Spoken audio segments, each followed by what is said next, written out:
Hey, what's up, y'all? It's DJ EC3, and we're back here for episode 165 of Keep Grinding the podcast. And I'm here with my host, Arnold Cueto. Hey. And we do, we put over wrestling we love. This is Doing the job. And man, we are here to talk about something I don't think we expected to talk about anytime soon, man. And this is, you know what? If there's anybody we're going to talk about, I guess in memorandum, it should be somebody who made us fans of the sport that I guess I don't know. It used to be like a stigma to love wrestling, but I never not loved wrestling. I was never shy to say I'm a wrestling fan. And one of those reasons, and I'm sure you feel the same way, was because of Hulk Hogan. Right on, man. The whole point of this podcast is you and me talking about something that we grew up loving and liking, and as we got older into our adult years and stuff like that, we never stopped that love that we had for professional wrestling. And I think one of the biggest parts for me, for sure, is this man in question right now is Hulk Hogan. And we're gonna celebrate Hulk Hogan. We're not gonna celebrate Terry Bollea, like we said. The self-inflicted wounds that he's brought to himself the last 10 years. We've seen the downfall of Hulkamania. We've seen the downfall of Terry. We've seen the outcome of that the last time. I think it was the first Raw on Netflix. In LA, and that was. I felt like it was justified by the fans. It was justified by just like everybody. He did some stuff that we don't condone on this podcast. We don't have to talk about it because we're gonna put over Hulk Hogan, the character, and man, what a career! We always say, especially now, man. Every time about legends and goats and on your Mount Rushmores, there is no way and there was a point. Before all this, the last 10 years, Hogan was the Babe Ruth of wrestling. He was what Michael Jordan was for basketball. He was, people say about Jim Brown, but wrestling had Hulk Hogan, man, and he is probably still one of the biggest stars in wrestling history. The icon, the superstar, the GOAT, the whole, the face of the company, the one, one of one. It's hard to put into context of, who we could always make the argument of the guys that came after him and stuff like that, like who was bigger, who was better, who was, more of a renowned name. But obviously the standard bearer is always going to be going back to Hulk, man. Mm-hmm. When you go back to and think about just how iconic Hulk Hogan was through the 80s, part of the 90s, and even the resurfaces of the 2000s and stuff like that. You're comparing, the Flairs, the Austins, the Rocks, Cena's, probably even Roman Reigns at this point now. But all those guys go back to be compared to number one guy, man. Yeah, and you were able to see the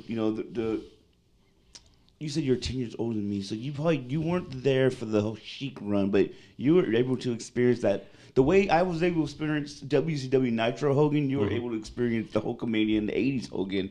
And right.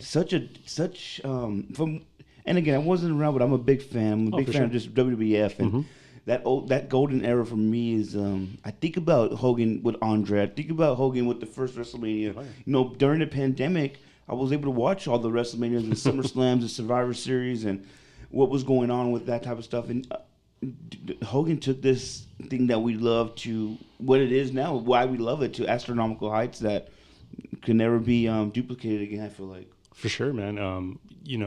Like I said, I got those years on you, but I think the first WrestleMania I was probably 3 or 4 years old and not old enough so much to remember it. But I remember I have an older brother, and my older brother would always watch wrestling, and we didn't have cable or anything like that, so it was always like Wrestling Superstars, or I believe Wrestling Challenge was the other show that was on during that time. And as far back as I can remember, Hulk Hogan was always the man, and he was always presented as the man.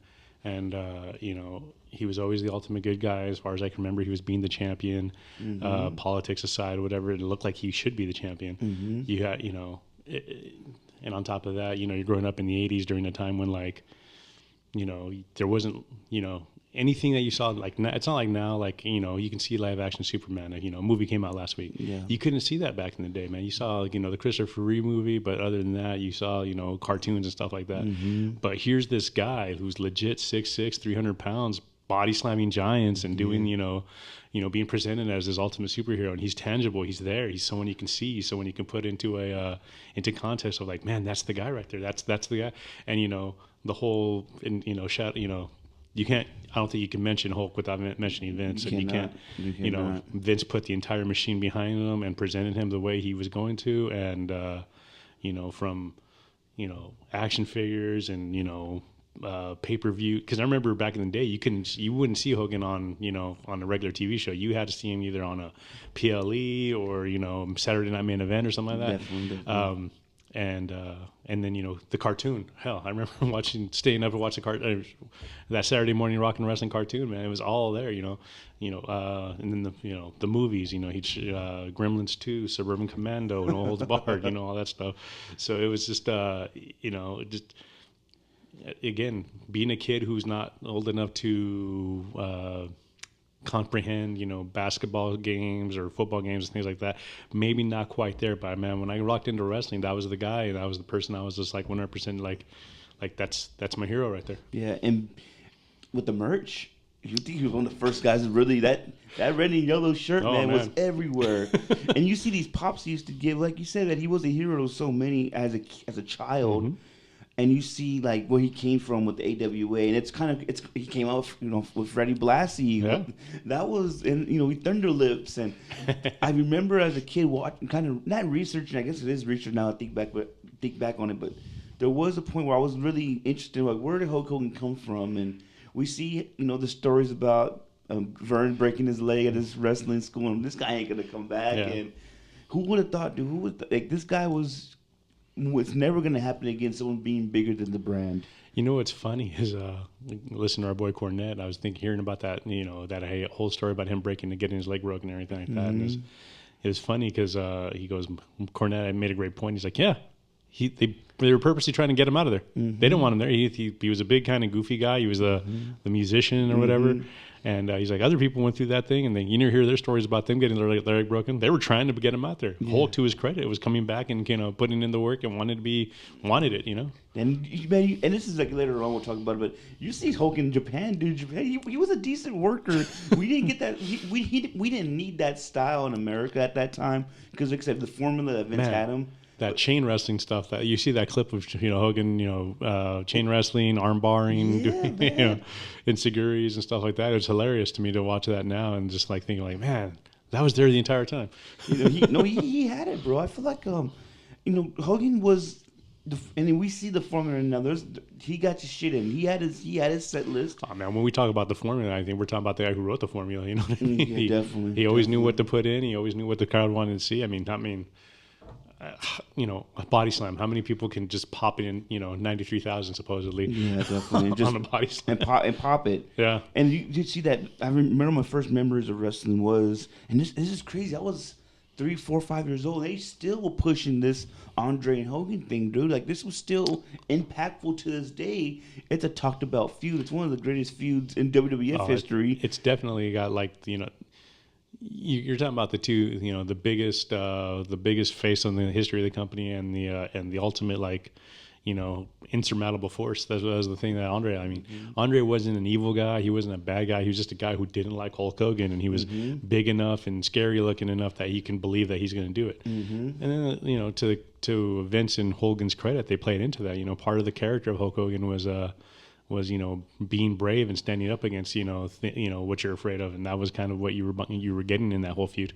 And that's kind of what wrestling was back. Maybe now, maybe I don't know. There's a few wrestlers I could say if I was a kid, he would inspire me. But Hulk was an inspiration to show that you could overcome everything. Mm-hmm. And was it a little? Now we look back on it, is it a little corny? But that was the '80s, though, man. There was good guys, there was bad guys, and you were raised on that kind of principle of like, you do what's right, you stand up for your friends, and there was none of this technology we have now, the access. This was Saturday night. This is once a week. This is what we all stopped the world for. For sure, man. It was it's what you wanted to see.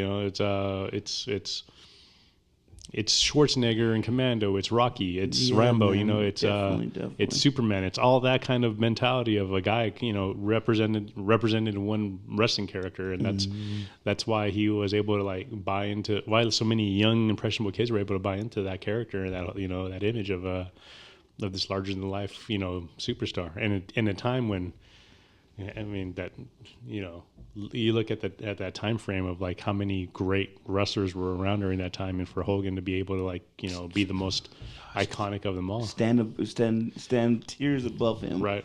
I know we talked about Roman last week coming out, and we just see that Roman has the aura, like for sure. He's still with all these great guys he's around. Mm-hmm. But at the time, during these times, Hogan, even in his late 40s with WCW, he was 45 when he did NWO. Still tiers above the competition, and there's so many times in my life where as a wrestling fan, I stopped to do what I was doing because I wanted to see Hogan on TV, and that's what kind of nostalgia is a crazy thing. It's that's what selling point on everything nowadays. I'll never forget, like, that's what kind of went through my mind. Just like, damn, that was my childhood. Every time it was Hulk Hogan, from the action figures to the pay-per-views, and I remember him with Ultimate Warrior in WCW. But to me, yeah, was it? Now we look back and it was fucking horrible. But yeah, but that Halloween Havoc '98 has a special place in my heart because I wanted to see the Warrior and Hogan in my time. You know what I mean? You never tune into a Hogan match for the wrestling styles, for sure. Never. It's the presentation of it more than anything. It was again, the clash of good versus bad, and there was a reason why typical Hulk Hogan opponents were over 400 pounds and over 6'5", unless they had some sort of like crazy ulterior gimmick like Slaughter had with the Iraqi war. Yeah. He had some great feuds, man, and in the business side of it, was he probably a little, out for himself? But you know what? When you're bringing the house, I feel like you can be about yourself because this is what the people came to see you. And Vince wasn't dumb. Vince knew exactly who's bringing the people in.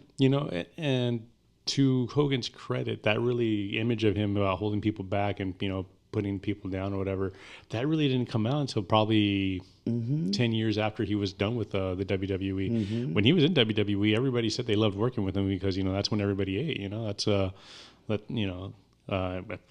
trying to think. The people who were more mad about Hogan's position were the people who never got to work with him. Exactly. And, you know what I'm saying? Those are everyone that got to work with him, like, man, that's where I made money. That's where, I was able to make the most. The best example I have of that is Leaping Lenny Poffa. You know what I'm saying? He was Macho Man's brother. Macho Man had kind of a falling out with Hogan, and Macho Man was going to tell Lenny, speak out against Hogan. And even Lenny was like, nah, that man put me on, I did tours with that dude. He put me on matches with him. I never worked better than I did, or I never made more money than I did during that time. I can't speak mad about this guy.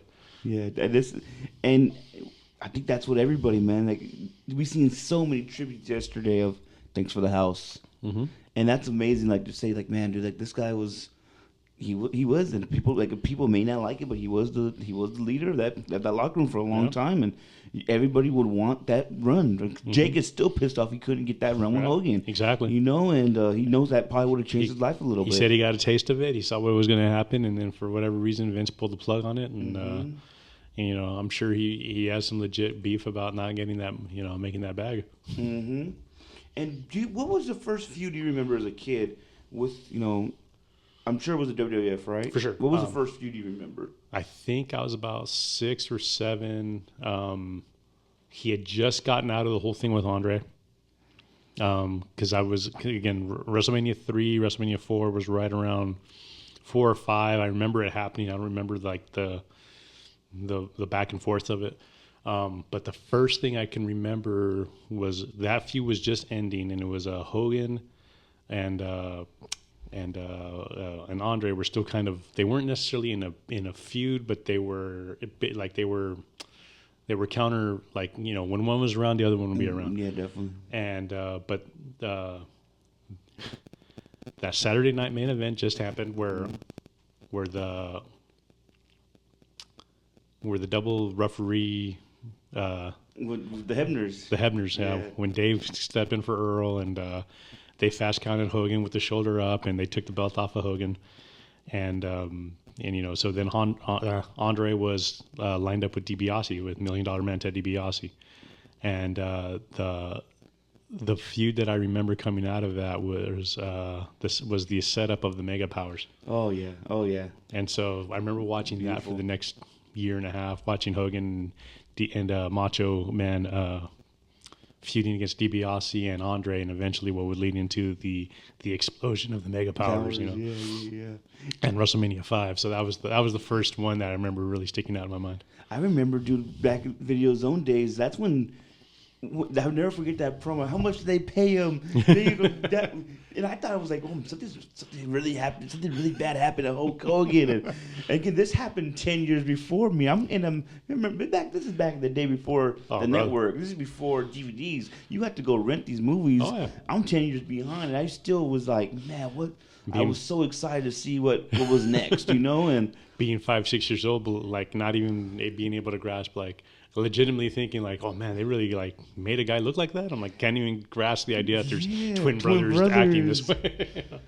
The feud, with Earthquake was nice, and the feud with Andre, but I love the feud with Randy Savage. Mm-hmm. That made me a big Randy Savage mark too, man. That was again, it was 10 years before my time, but I just remember watching this and just being so gravitated towards it, and it was the immaculate object meets the immovable force and unstoppable force, in my opinion, because I was such a Macho Man fan, and I couldn't believe they fought. Like, man, these guys were in a feud, and just, again, that bigger than life. Hogan was just so bigger than life at the time with wrestling, and he was the WWF, and it was always kind of cool to see. Hogan would always end up giving the rub to the guys who he felt was ready, like Hogan, Macho, and you always growing up during that time watching, you kind of felt that Macho was kind of a bigger player than just the average other wrestler. Mm-hmm. And when they started kind of teaming up and became a part of that, they're like, oh man, this is legit. Like this is cool. I don't know how much before that you'd see the top faces kind of team up together and things like that. So. That's when, and those Survivor Series matches too, do you remember those? Oh man, I remember. I think it was like 87, 88. There's some character. I think it's against Dino Bravo. There's a couple guys in that one. The one I remember that sticks out the most is Hogan got all the muscle heads together on one team. It was him, Don Morocco, Paul Orndorff, Ken Patera, and definitely. And I think Bam Bam Bigelow was on that team too. And they went up against Andre, and Andre had like the Heenan family with him, and Andre, Rick Rude, One Man Gang. It was always cool to see like other big guys on the same team as I think King Kong Bundy and Andre were also on that team together, and it was like I always got a kick of seeing Andre stand next to the other like big giant guys in the locker room. It's crazy to see how big Hogan was too, man. It's crazy that you think, like, you look at it and you're like, oh man, Hogan was going up against like all these giants. I'm like, this man was a giant. Like, yeah, dude, he was huge. Like, I'm sure that was that Roy era too in the '80s. That early '80s. He was puffy, but he was a big dude. He was a big boy. But it goes to show you, man, like just what the WF was packing. The fact that you think that like, man, like Hogan's this monster, and then they're like, man, but he's going up against like your Andre the Giant and your Big John Studs and your one man gangs and your the Big Boss Man, and who else were out? The Earthquakes, King Kong. They were Vince had this formula too, man. We have to credit Vince for this. Mm-hmm. He really made sure that Hoax had some opponents that were believable and that were ready for him, and he could sell this story around them. And the good guy versus the monster versus this irresistible force. And then just that whole I'm a real American at that time too. That's what sold it. Like this character was perfect, man. This was bigger than life, and again, like just yesterday, I was just thinking about all the times that just watching, man, that big foot and the leg drop and the hulking up, and the charisma that he had is undeniable. No matter what anybody says, there was nobody bigger. There probably won't be anyone bigger than Hogan. And how many people? 33 million people watch Saturday Night Main Event. Can we fathom that now? Like NFL can't even get those numbers anymore. What's streaming and just different levels to it, man. It's such a loss, and I know he's been kind of like, I guess, outcast the last few years, I guess you could say. But the big thing is, I think, in his heyday, there was so much, and you'll hear the old school wrestlers talk about this. There was able, you were able to have that separation between your personal life and your work and your gimmick life. I think as technology and social media and all these other things kind of became more and more apparent over the years, Hogan couldn't separate, he couldn't find himself separating Terry Bollea from Hulk Hogan anymore, and those worlds intertwined. And once people got a chance to see, who Terry Bollea is as a person, that's when the backlash and all that stuff started happening. But again, from a strictly 80s and early 90s perspective of the guy, all you saw was Hogan. You know what I mean? Yeah, you never saw the other side of it, and again, protecting kayfabe and all that stuff back in the day. So, and you see now after he had his run, and the 90s too, he probably wasn't as hot as he was, but he was still Hulk Hogan, And I think I think they have manufactured. It's kind of messed up how they've done this the last couple of years. They manufactured these documentaries with WWE to kind of show that he was the master politician. He was. But I think again, as someone who's never been in those shoes, none of us have. You have to kind of be a politician you want to keep your spot, and I think he was the master at keeping his spot. And if that's a good thing, whatever people may think, it may be a great thing or not, but the people still love to see Hogan no matter what. I don't think there's ever been a guy in that number one position that's never been accused of protecting their spot. I mean, and I think Austin was pretty much the best one of talking about, he's like, he'll go in there and talk about when he was the top guy of the company and they want him to lose to Lesnar or whatever. He's like, I probably should have done business, but I'm protecting my spot. Yeah, 100%. and that was kind of what he should have. I mean, you can't, for us, we're looking at it like, oh, they should let this guy eat, whatever. It's like, no, man, that's his money. That's what Yeah, it wasn't like it's not guaranteed money back like it is now. It's not like that. But you can't say that. Nobody said Austin was taking his ball and going home, or Rock was a kiss ass, or Cena was, politician himself back in the day. Like all those guys that were those top tier guys have had somebody say something about them along the line. So it is what it is, man. I mean, and I'm sure in the other company too, with the exception of probably Sting is the only guy I've ever heard of that never really gets caught up in this muck of like, being holding somebody down or not being the guy that, not willing. Probably the most unselfish guy in wrestling, from what it sounds like, but you know what I mean. Like everybody else, kind of like has that. This guy protected his spot. This guy said this. Held this guy back. This guy buried this person or whatever. So it's just like And people probably don't understand it because they, like I said, they've never been in that position. What would you do? They all have done, and we still see it done today. Like, why don't you think the Rock has come back for sure since that? You got to protect your spot, and you got to be a master politician, man. I feel like that's what it is. It's a difference of like, am I going to kill myself for surviving money, or am I going to protect my spot for longevity money? Exactly. And Hogan kind of had that. He had two lives in the wrestling industry. Like making that jump to WCW didn't, at least from I don't know if it's revisionist history, but didn't seem like it wasn't highly thought of like, oh, it's gonna save the company. They just said, oh, Hogan's trying to get his bag.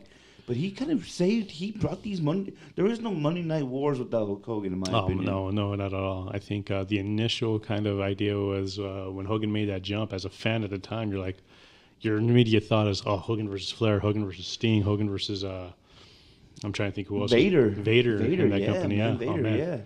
Vader, yeah. Just, all these big time, all these what if scenarios that could have happened or whatever. And for the most part, I think they had the right idea. I don't know necessarily if their initial,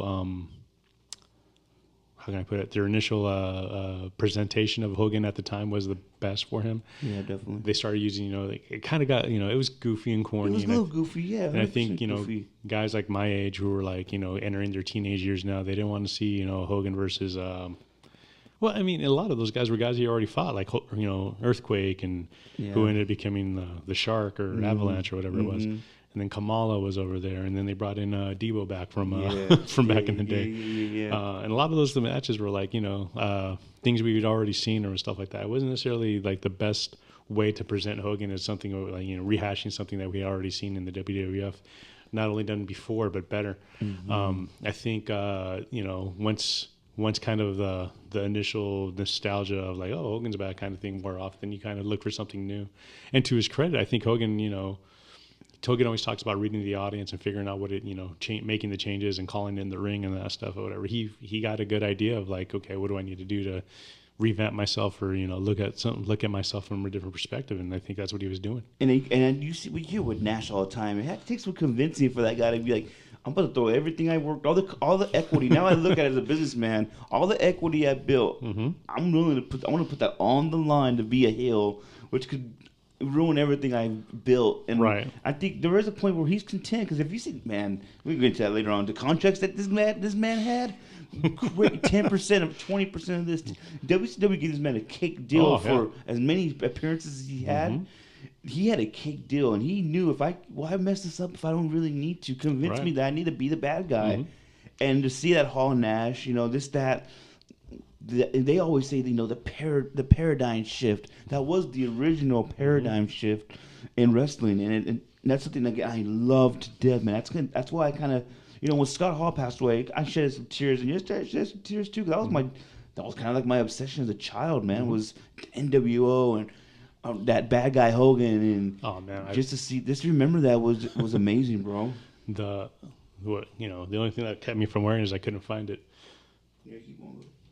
The only thing that kept me from wearing it is I couldn't find it in my Thunder in Paradise shirt today. Oh man, that would have been so tight if you would have worn that. I couldn't find it. I was so upset. But yeah, man, I watched that stupid TV show for probably. So you watched Thunder in Paradise? Oh man, every Saturday night I made it a thing. Like, I'm gonna watch Thunder in Paradise. I'm gonna make myself some microwave popcorn. I'm gonna watch. Up until I think I was in junior high when that came out, and. Because again, for no other reason other than Hogan was in that show, and just like I'll watch him ride this stupid speedboat, whatever he has, and the Knight Rider version of speedboats. But and you remember too, like I'm just coming backtrack a tiny bit. When Hogan first got that Rocky movie, we hear the legends that Vince Sr. said, "No, you can't do it, or you're gone." Right, yeah. He said, "I'm doing it, and he did it, and made him even a bigger star.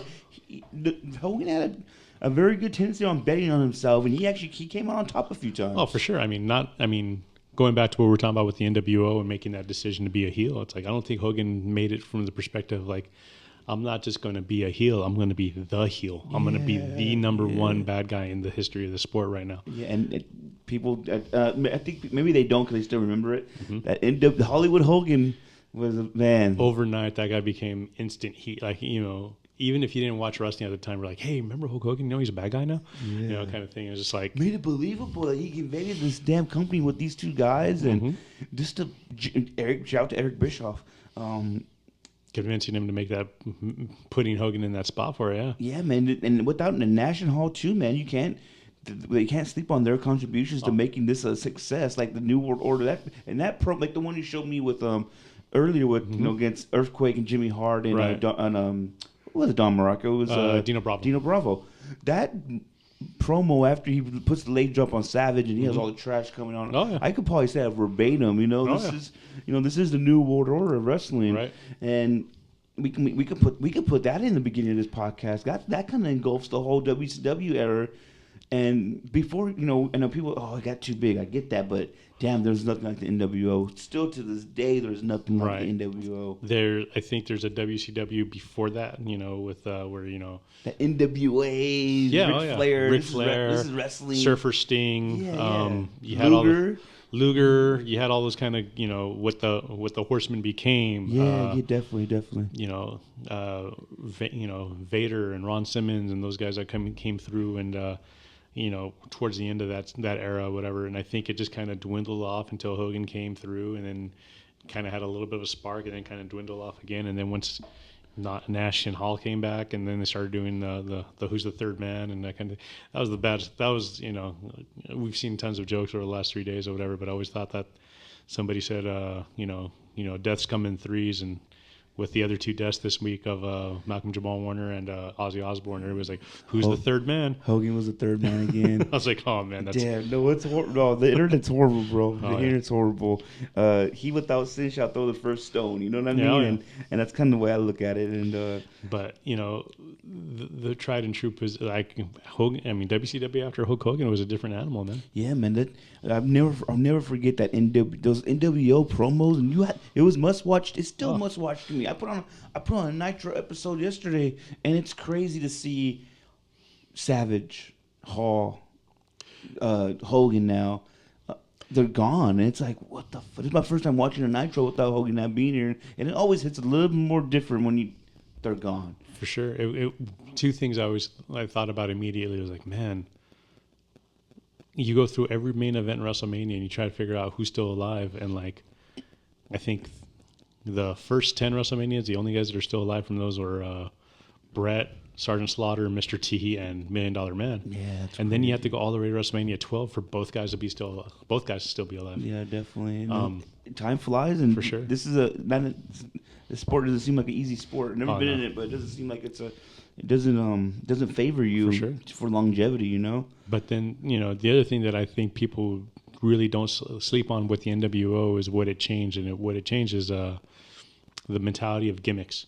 And I don't think people credit the NWO specifically enough for this, but like prior to the NWO, everything was a gimmick, everything was a character, everything was your backstory was you're this. A heel, yeah. After NWO, specifically with Hall and Nash, man, those guys became there was no more so much gimmicks as much as like your character is who you are magnified. Yeah, man. You know what I'm saying? Like now, Scott Hall wasn't Razor Ramon. He wasn't, you know, the Cuban, you know. He wasn't the Cuban guy anymore. He was Scott Hall. He'd still, you know, he'd talk a little trash and, you know, give you the Scarface accent every now and again. But, you know, he was still cool Scott Hall, you know. Same thing with Kevin Nash. He was Big Daddy Cool. He wasn't trying to be, you know, Diesel. He wasn't trying to be anything that he wasn't. And I think those two guys, kind of Hogan, even, you know, paying attention to that, kind of like he stopped being, you know, the guy and started going like, you know what, people think I'm this, I left wrestling to be Hollywood and all that, let me be Hollywood Hogan. Yeah, definitely. Let me and it wasn't the makeover, wasn't it hard to figure out with the black beard and with the blonde goatee and just man, he was jacked at 45 too. And no, he probably lost 40 pounds, but the man was still toned out, jacked, and he was a menace as a heel too, man. I felt like he was such a great heel. You look at that era right after the steroid trial, and you can tell Hogan lost a lot of weight. But then you see him kind of in that peak Hollywood Hogan NWO run, or you can see he looked a lot more shredded, a lot more, you know, he's gained some mass and things like that. You know, you say what you want about, you know, the steroid era and everything like that, but Hogan always had a kind of this believable quality of being this big monster, strong wrestler. Yeah, and his style was like it wasn't the 5 moves of death, but he had a certain style. He got his shit in, and even with WCW, he cheated almost every time. Bro, how many DQ finishes did he have? How many times do we have? You know, him had to cheat to win. Oh, for sure. And when I'll never forget this. I was a kid, man. When he put over Rowdy in the cage match with the sleeper hold, and he said, "I didn't lose." Like he made it okay. In fact, he made it cool to lie. Oh, yeah. Like he made it cool to root for the bad guy. Yeah. And we talk about Attitude Era and all, but the NWO again, Hogan was at the forefront of that, man. And I'll never forget how I felt as a kid watching NWO, because I was must-watch TV for me. And I think to his credit too, he knew enough about the business to know that there's got to be a payoff. There's got to be something. That was the big thing with I think we talked about this a couple of times with the Death Riders storyline in AEW. It was like, what's the payoff? Who's going to be the guy? And it ended up being Hangman Adam Page, and they handed it this whole thing. But I'm like, you know, the setup of that was never what it should have been. Adam Page in that position probably could have been around longer. You probably could have kept us on the hook longer with that, and waited for that. And that's the thing that, you know, Bischoff and NWO and Hogan and did with Sting. Like whatever Hogan was doing, there was always Sting in the background. There was always that lingering kind of thing, like when this is going to happen, this is going to be huge. Man, that's a few we got to talk about too. That was a year-long thing, maybe longer. I think it was like 18 months of building up, and Sting didn't say a word. And Sting, you could say Hogan was terrified of this man, and it was such a, and the way he would try to manipulate him, thinking, "Oh yeah, come with us, be with us." And we want the Stinger. And the way he would kiss his ass. And Hogan had, man, people need to go watch that again. just to see that he could play both sides of that. Both sides of that. Yeah, he played both sides so well, and yeah, again, we all talk about the Starrcade '98. But it's business, man. Maybe it wasn't the right move, but you know what? This is just what was at the time, man. I appreciated it. I loved. It made me a Sting fan forever, just to make me want to love Sting even more than I did. I'm just being caught in that moment, just forgetting the reality of life, and that's what wrestling still does for me, man. It's like this is these male novellas.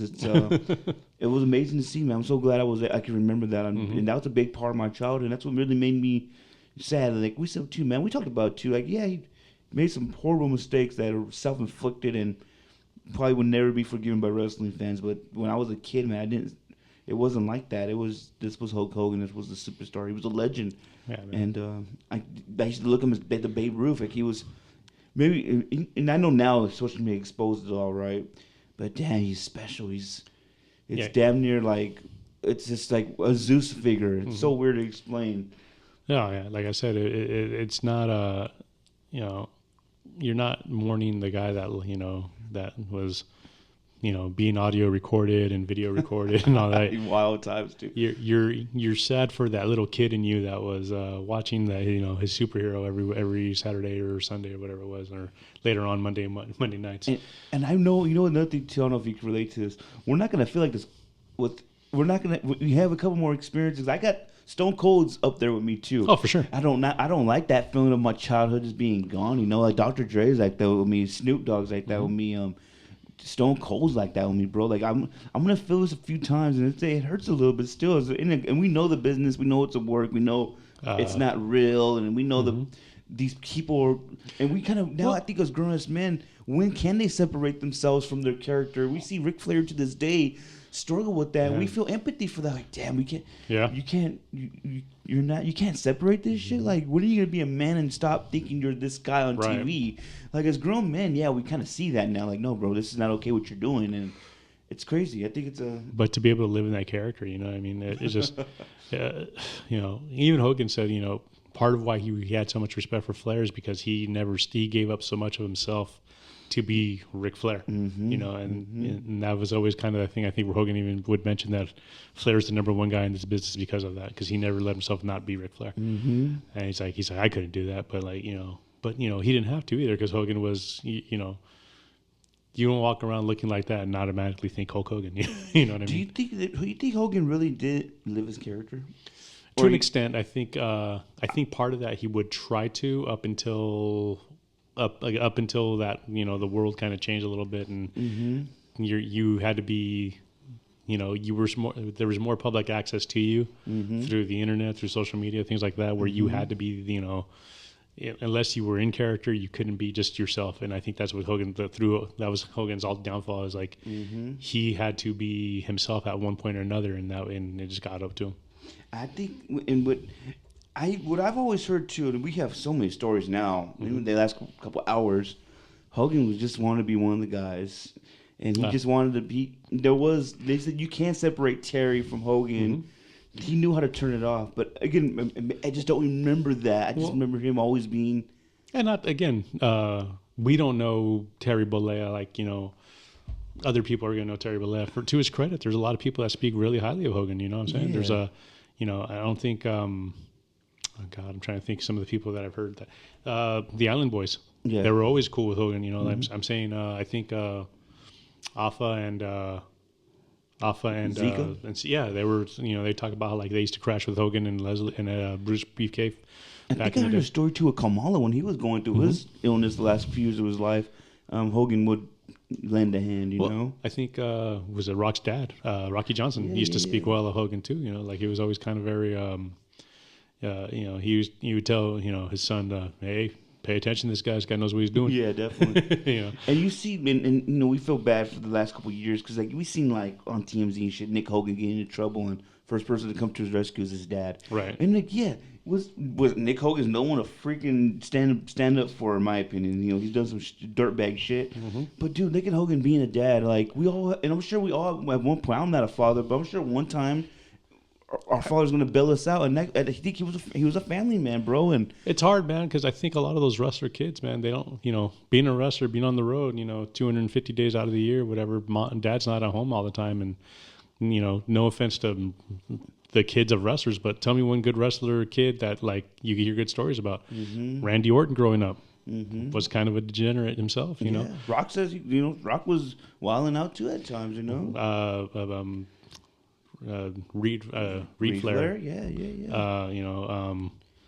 Tessa Blanchard. Yeah. All these kids. It can't be an easy lifestyle, man. For sure. I mean, it's like anything else, man. If you're not around your your parents to hold you down, or sometimes you're gonna go astray, man. That happens. Yeah, man. It's like I think this world too, man. And this kind of world just looks at everything as it's very judgmental, and it's like, man, you know what? Horrible. We can never forgive him, and at least we can never put him at the same. We can never put him on that pedestal he once was. But I think we should definitely remember these times of when as a hero, as a character on this wrestling show, that still means so much to us. I know we all still watch wrestling, bro. We still love it. Hulk Hogan still has an impact to this day, and it's like then we went from that Nitro, and then when he comes back at WrestleMania 18, like. I will never do. I was a kid, but I was old enough to remember this shit. Oh yeah. I was like 12 years old at the time, man, and it was a beautiful thing, like to see Hogan still loved, Yeah, him and Rock. That was again. Anytime you put Hogan in a new situation where somebody knew, that was always kind of like you wanted to see that. You wanted to see the confrontation between Hogan and Rock. You wanted to see what they were going to say to each other, how they were going to act, what they were going to kind of pull off in the ring.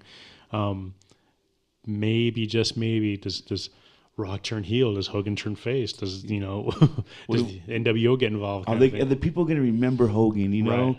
And that's what's set up perfectly with Vince, Toronto, Hogan. We got to have him in with the Rock. They're gonna. Let's see what happens. I don't know if they're gonna love him, but it's gonna be something we'll never forget. And it was so electric. Man. I remember watching that. That was one of when I was I was in my 20s at the time, so I was actually old enough to actually watch the pay-per-views now, and actually not like when I was a kid watching them through the scrambled lines or whatever.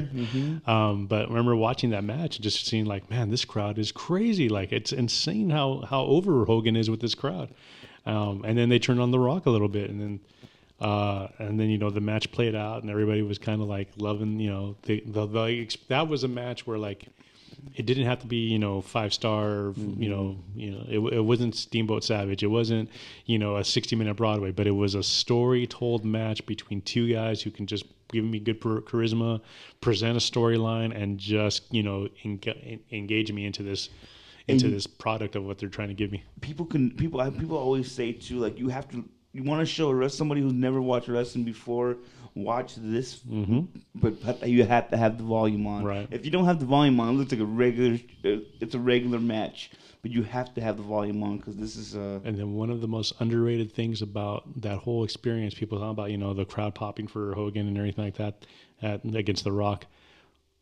What people don't remember, and I don't know if you remember this either, but the next night on Raw, when Hogan came out, the standing ovation. Oh my God, that was probably one of the biggest pops I've ever seen in wrestling history. The longest pop, too, dude. Like I watched that a few times too, man. I've gotten emotional watching it because it's like, man, they loved him. That's what to me that's kind of like. I think that got to him. He was trying to. I mean, he tried to speak a couple of times during that. Like you could just tell he's just like trying to hold back something. Cause I'm sure people told him, I don't think they're going to remember you. I don't think they're still going to love you. And just to have that validation from the fans, which is still why I think it hurt him the last few years. Like he's always been validated. It's been a very forgiving audience. And that was the day I think he realized I am still Hulk Hogan. And talk about a confidence builder, man. It was, man. It might have worked against him later on in his years, but unfortunately, he always thought he was going to have that. But for that time being, and for guys, our age who were a little bit older than the traditional, youngster watching TV and trying to see what was the next big character, or whatever, that was huge. And that was something that, you kind of justifies what you grew up with. And it's one of those things too, man. I'll never forget because there wasn't that many people getting standing ovations like that anymore. People still kind of this wrestling world, and it wasn't. It was just. If you weren't Austin, if you weren't Rock, you weren't getting that, man. Maybe. And it was kind of like again, this is probably the pinnacle of his WWE. His second WWE run was that standing ovation the night after 18, and he's still running NWO. And I don't think they didn't want that. They wanted that red and yellow, man. Yeah. And we see the later years too. I think when the aura kind of dried out a little bit, with TNA, and he did his little runs there. I followed that too, honestly. Was I a fan of it? Absolutely not. But Hogan, I still watched what Hogan was doing. I've always kept an eye on it. I ended up paying attention more. I remember watching TNA and then kind of watching them build themselves up, in the AJ and Samoa Joe years and stuff like that. And then I teetered off for a bit. And then when Hogan and Bischoff got back involved, I watched for a bit. You know what I'm saying? Like that was the night the night they debuted was the night that Shawn and Brett reunited. Yeah. And that was the first of the year. I'll never forget that shit. Cause I told my dad, I think we're gonna have to go back and forth tonight. And it's been years since we went because they were still. I think they were on Spike. TNA was on Spike, and then USA with WWE. Right. I remember I told my dad, I think we're going to have to go back and forth tonight and see what happens. But then, man, I'll never forget. Once the Nasty Boys came out, I was like, I don't want to watch this shit no more, dude. I was hot. I was like, man, why them? And I get it. Those are his homies now. I see it. Like, those were his boys. I made the joke to one of my friends yesterday. I was like, man, Hogan died? Somebody better check on Knobs, man. Oh, yeah, definitely, bro. Definitely. I don't know what that guy's going to do now. Definitely. Not trying to sound like a mark, but I texted Eric yesterday, and I didn't get a response. But hopefully I get a response. I was hoping in some weird way, if he texts me back, I kind of get him a spot on the podcast. Sure. If you want to say some words, like I'm a mark for that shit. But hey, I take my shot. For sure. Man, you got that retweet, or you got liked on the other day from Ric Flair, man. I know. Goddamn, like that guy. And I love myself a lemon drop, but I'm not falling in my ass every time, bro. When is it time to slow down? I'm not saying stop drinking. Slow down, my guy. There has to be people around it. Like I'm always saying with these celebrities, or even people in my real life, who the hell is going to tell you relax? Like it's time you gotta fucking relax, bro. Oh man, it's disgusting to see because I care about you. I only know you, old man, but damn, I care about you, and I don't want anything. For sure. Like damn, I don't know, man. I'm glad Hogan didn't go on that, but man, I'll never forget that documentary. It was on A&E, and like he was talking about he wanted after the whole Linda thing, bro. Yeah. Layla Ali, he talked to Layla Ali about it. Like that was like the first one I seen Terry Bollea. Like that's kind of he was a trendsetter, dude. And we have to remember the reality show. This is like after the Osbournes. Talk about Osbournes. Him and Hogan had these reality shows that were kind of the first of their kind in a weird way. It was different. It wasn't real world. It was the celebrities, and it was. Now it's so set up and shit, right? Well, again, you put these guys on a pedestal of like Ozzy and Hogan, and there's this iconic group. There's iconic person in their line of work. You don't see them in any other perspective. All of a sudden, they're a dad. Yeah, and and their kids kind of like, man. Their kids are annoying, and their wife kind of bitches at them and that kind of thing. So it's just like, how do they handle these situations? They are so real, And I'm like, man, dude, I'm not gonna shit on Ozzy. Never mind. That's it's those paths are very similar in the aspect of the reality show. But it was just refreshing to see those guys in a different light. Yeah, man, we've never seen them in that documentary. I've never forgot to probably watch that today. The Hogan documentary was dark too, man. Like I can never imagine having the gun loaded and everything. My childhood hero telling me like, I never even thought about this man having a gun. Like, duh, he's a human being. Yeah. He's going through some dark shit. Well, I mean, that's a different fall. Again, you talk about the falls from grace that need to be studied. That's a different fall from from being everyone's childhood hero to being this. All of a sudden, you're not even welcome in your own house. You know what I'm saying? And you can't take any more. And you can't take any more bumps. Those days are gone. Like I'm sure that was was the way his income was. Exactly. Like he can't take any more bumps. Hulk Hogan can't be Hulk Hogan anymore. What is he? Yeah, man. Like. I'm always, and I think later on, because I still kept track of him, even through all his bullshit. I think he had that identity, that realization that this isn't my identity anymore, and I was that guy, and this is kind of and I'm sure I wish there's been so many times I wish WWE would have used him better as the legend, to put over these guys in a non-physical way. I think there's ways to do that. We just seen the other day with Trick Williams and the Undertaker. That made me want to watch when Trick Williams is talking shit like, bro, your knees have an expiration date. Right. I love the way, and that's we'll probably have to say that for the next pod. I would love to see Hogan and what Jesse Ventura is doing now with that Saturday Night Main Event. Use him kind of sparingly on PLEs or something like that. And he didn't need to be the main guy. He wasn't. They don't want that anymore. Right. Again, his fault. But there was ways. The wrestling audience is very forgiving. There's been worse. There's been woman beaters. There's been freaking people who's had. I mean, how many DUIs do the Usos have? Who, caused damage. You know, and we've had people on host these shows that aren't the best people in the world. You know, Right. the wrestling fans are really, really, really forgiving. And if they would have done it the right way, but then a part of me is like, maybe they didn't want him back. Maybe they knew he was bigger than the brand and. It just we see it now. Like there's some guy with momentum, right? Oh yeah. So many guys we feel like, oh, but you could tell that glass ceiling is right here because if they go anywhere past that, they're gonna be bigger than this. Oh, yeah. No one can be bigger than the brand anymore. Yeah. It doesn't work like that. Yeah. Well, the problem is the brand's got so astronomically huge, you know. God, man, the brand sells itself. Yeah. I can't even tell you what's on Raw this last week, bro. Like honestly, once this all happened, I can't even tell you what was, I just remember the Punk segment and that's it. But they know we'll keep watching. Right. And yeah, man, before we head out, let's go top 3 moments with Hogan. We're gonna be back now with our top 3 Hulk Hogan moments. You wanna go first, sir? Sure. Number 3 for me would be Hogan Rock, WrestleMania 18. The pop, we talked about it already, but the pop that Hogan got, the style that they changed, I don't know what it is that they were planning on doing beforehand, but they both say that they changed stuff in the ring. They'd wrestled different styles. Hogan ended up wrestling from the face perspective, and Rock ended up wrestling from the heel perspective, even though that's not what the characters were at the time. Number 2 is going to be the promo that I saw you right after. So this is right after Earthquake debuted. He just got out of a feud with the Ultimate Warrior and was transitioning to a feud with Hulk Hogan. And what happened was Hogan was on the Brother Love show, which I don't know why. I don't think he's ever been on a show where he wasn't attacked. And I think Dino Bravo distracted him. Earthquake came back out, attacked him from behind, dropped him, ended up doing the avalanche fall on him, and the gimmick was that he broke his sternum.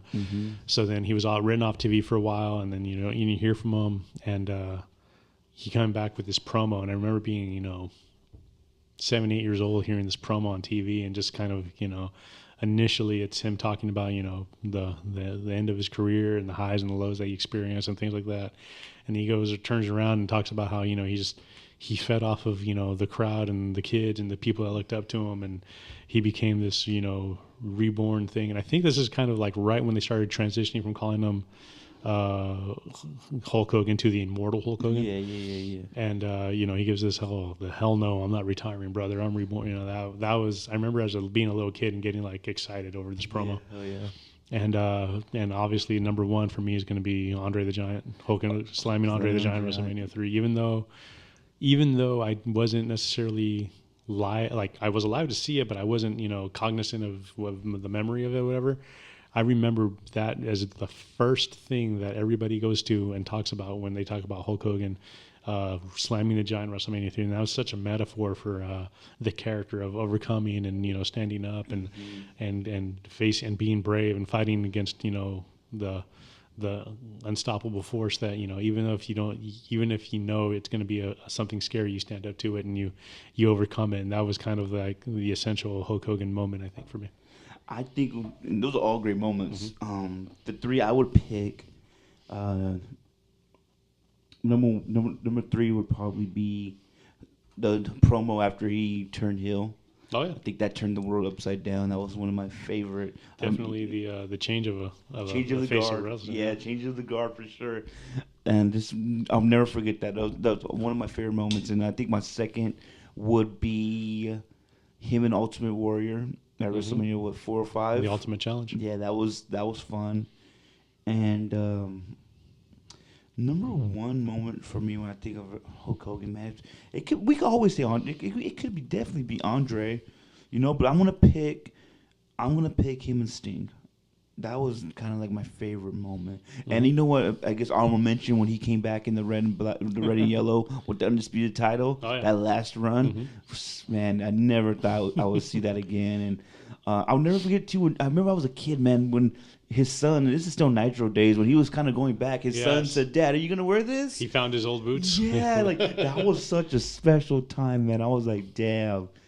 And you know what? And the last couple of weeks, I think we talked about this too on the pod. Like, we know he's been sick. With Bubba the Love Sponge we just had this thing with Cornette. Right. Like, dude, what are you like? He's saying all that, but it's all it's been unfounded. But then I guess, man, Bubba was right. But I'm not a big Bubba guy as a person or as an on-air personality, and it's real shitty, man, that he did that, and he was kind of.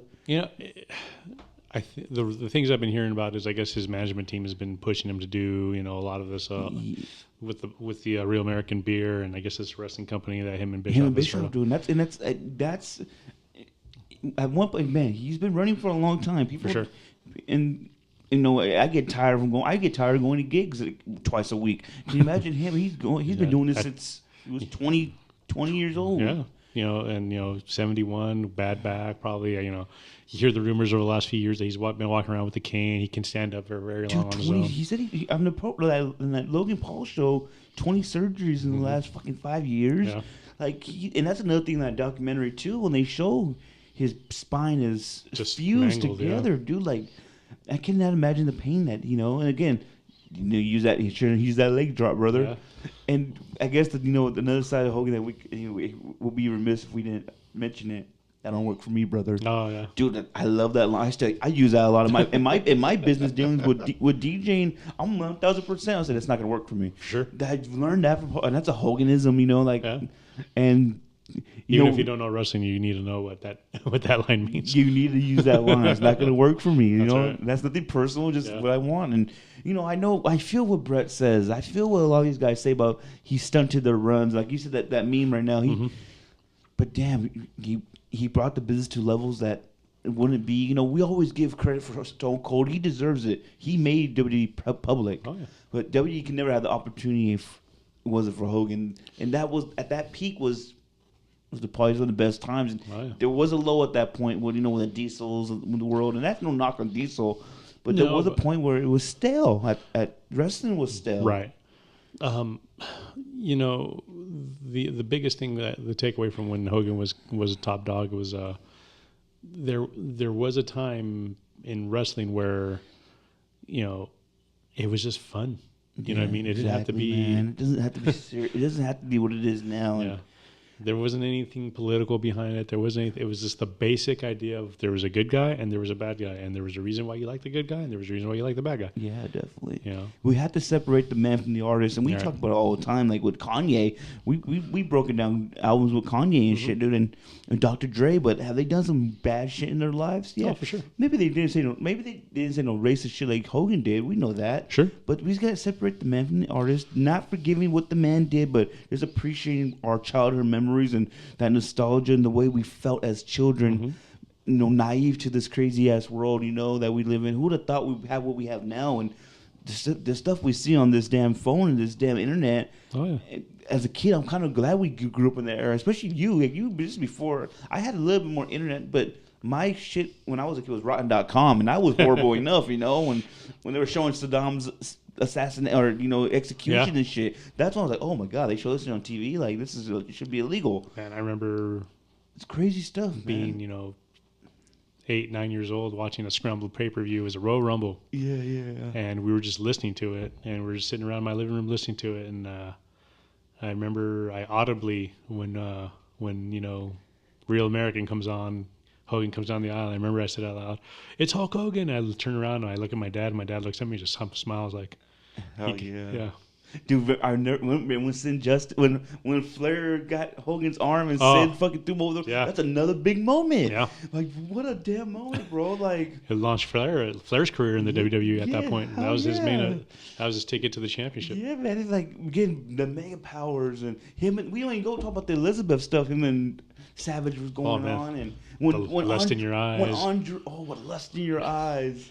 Andre ripping off his so many iconic moments on that. Yeah, man. I know we just kind of we don't have all the time in the world, but those moments too when Andre ripped his chain, when him and Piper had a thing, him and Piper in WCW when fucking he exposed Piper's hip. Yeah, like those things, and him and Rodman. God, him and versus Page and putting over Goldberg. Yeah, man, dude. We just talked about Goldberg's ending his career, man. And that was one of the biggest nights in the Monday Night Wars itself. Yeah, just him and Warrior, which was horrible. I guess it was horrible, but even him and Billy Kidman towards the end, bro. I remember those things. Like, Hogan was, he worked, bro. He was working. There's so many great moments with him and Nash and him and the Giant. When he body slammed the Giant, and we all thought that was Andre the Giant's son. Like, this was some great. There's a lot of great. Remember when Brock beat him down so bad he was bleeding from his mouth? Yeah. And that was a great moment for me, man. Yeah, putting over Brock. And when Brock said, Party's over, Grandpa. Party's over, Grandpa. He was legit pissed off at that. Like, my favorite part about that I remember I've seen that a couple of times in the last few, even before Hogan passed away. I saw that not too long ago, and I was thinking to myself, if you go back and you watch that promo, you see Hogan's in the ring with all these guys.